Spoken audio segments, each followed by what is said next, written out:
Beetroot ಪಲ್ಯ ಮಾಡ್ಕೊಡ್ತೀವಿ please. ಹಾಂ ಓಕೆ.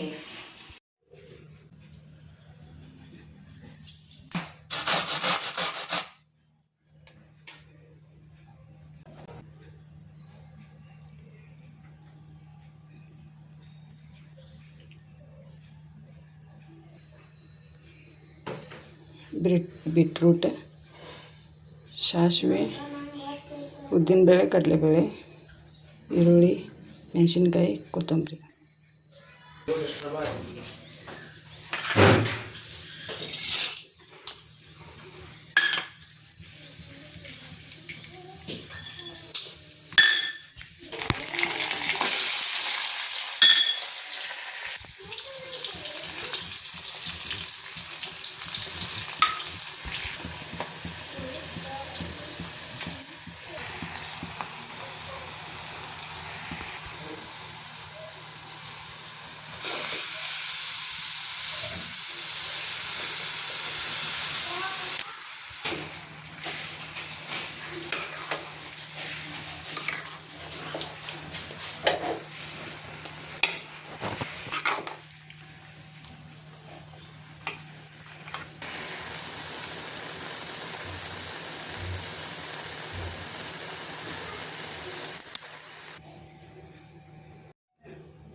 ನೀ ಕೇಳಿದ್ದಲ್ಲ ಬೀಟ್ರೂಟ್ ಪಲ್ಯ ತಗೋ.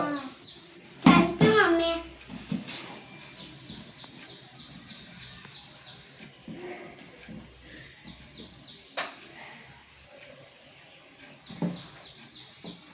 ಸೂಪರ್. Thank you.